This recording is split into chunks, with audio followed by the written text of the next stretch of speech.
torture charges. Now, the details revealed in court paperwork are shocking. In charging documents, prosecutors write, quote, "The defendant's intentional and selfish act left his children in grave danger, with one of them dying and being revived multiple times and will never."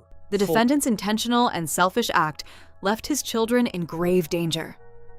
That's not a headline. That's language from a charging document filed in Salt Lake County, typed under the letterhead of the office that wrote it. Picture this instead: a small pile of sticks stacked against a boulder on a ridge above 10,000 feet, built by an 8-year-old girl, because there was nothing else up there to mark where her family had been when rescuers finally found her alone. That stick pile is in a search and rescue report. When 32-year-old Utah dad of 3, Micah Smith, set out for Big Cottonwood Canyon in October of last year, he was supposed to be showing his young children the majesty of the mountains, but instead, officials say he forced his kids, ages just 8, 4, and 2 years old, to hike miles as a storm rolled in, eventually causing them to get hopelessly lost. And that is when Smith allegedly decided the best plan was to go try and find help. It's the whole case, compressed into one image a child made out of nothing. Before we go further into what the documents actually show, make sure you're subscribed to Crime Files 911. We don't just cover the story, we follow the evidence. That in just a minute.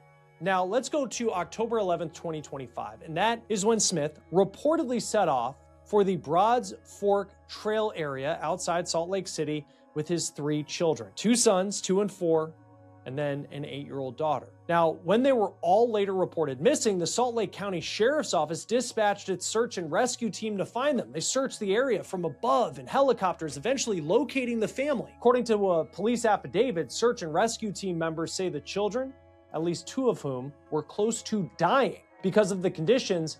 We're in a spot so difficult. He recorded his own warning. According to the indictment, quote, search and rescue team members encountered Smith on the trail and noted that Smith was behaving oddly and did not appear to be concerned about the children. Smith also told SAR team members that one of his children was dead. Incredibly jarring information to be hearing as you're just starting your search for missing children.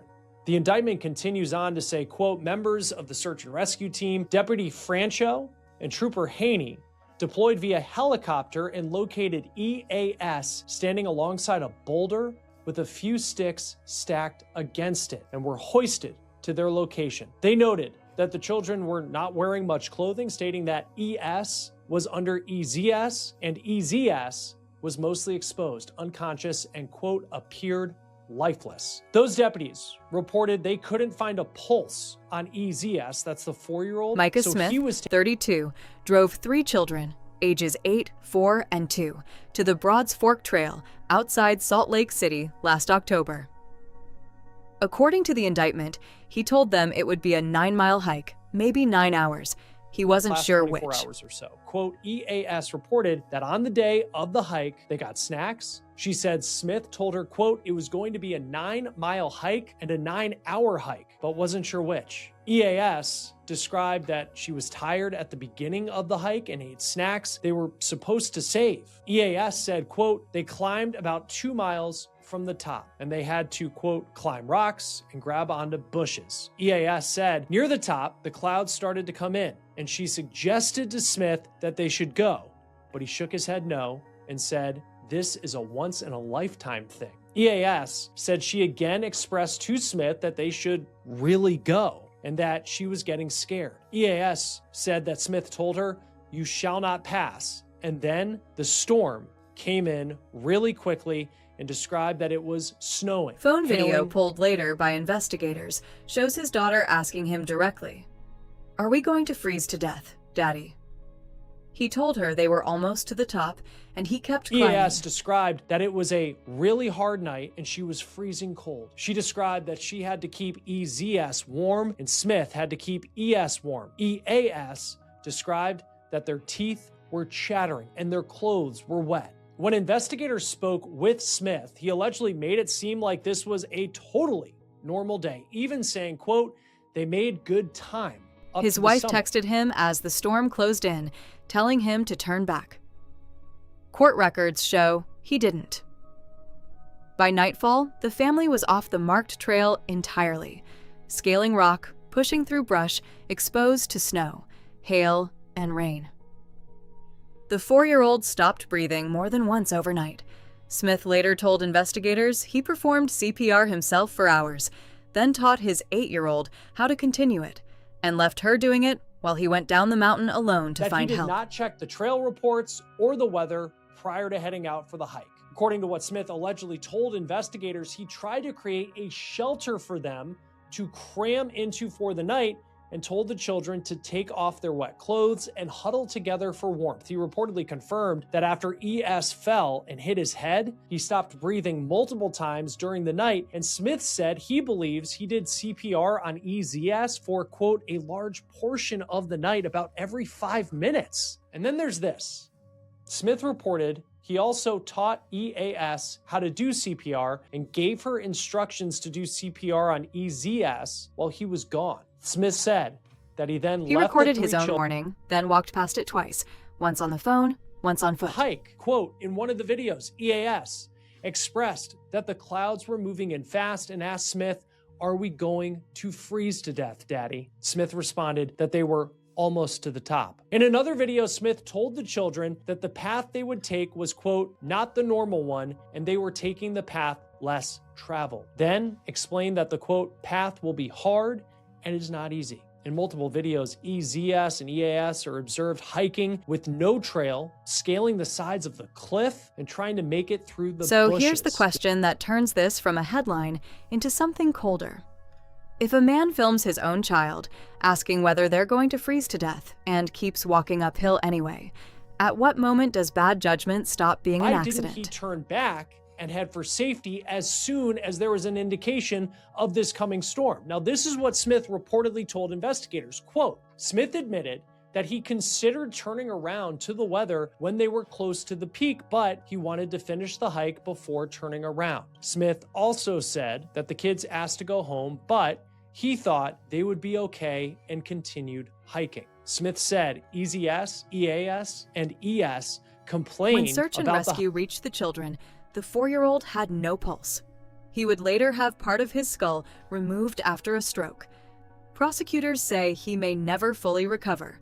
Smith now faces aggravated child abuse and child torture charges. He waived his preliminary hearing, and a judge has since denied supervised release, citing court filings that describe a hospital trespass order. Is revealed in court paperwork. It says on November 10th, 2025, the defendant was trespassed from Primary Children's Hospital for interfering with EZS's care and tampering with equipment. According to the documents, apparently Smith kept messing with a tube that had been placed in his son's head. Hospital staff allegedly told him repeatedly to stop, that this could make things even worse, but he reportedly did not listen. And the prosecutor also claimed that Smith for allegedly tampering with his son's medical equipment after staff told him to stop, and a separate domestic violence charge for an alleged attack on his wife with an axe. Also claimed that Smith has been charged with domestic violence for reportedly trying to attack his wife with an axe or hatchet, allegedly during an argument. So for now, Smith will stay behind bars. And again, he's presumed innocent until he's proven guilty. But with all of these claims, he remains, as of this recording, presumed innocent. His brother has also filed a letter with the same court, describing him as a man who shows up and puts his family first. Utah, and this is what the letter reads in part, quote, beyond being a dependable contractor, Micah is a deeply committed family man. He and his wife have been together for 13 years, and throughout that time, he has shown unwavering dedication to providing for his family. He supports his children not only financially, but emotionally, with love, presence, and genuine care. He makes time to bond with his kids and create meaningful experiences with them. He does what a father should do. He shows up, he supports, and he puts both documents sit in the identical case file. And he puts his family first. On a personal level, Micah and I share a close bond as brothers. We have always been loving and supportive of each other, and as his older brother, I have watched him grow into a responsible, hardworking, and caring man. I have always been there to guide him when needed, and I continue to support him in every way I can. I know his heart, his intentions, and the man he strives to be. I believe Micah is a man who deserves understanding and a fair opportunity to continue supporting his family and contributing positively to his work. He recorded his own warning, and a jury, not a YouTube comment section, will decide what that footage actually proves. Pull up the 3rd District Court docket for State versus Micah Smith and read the indictment for yourself. Then tell us, at what second in that video should someone have turned around?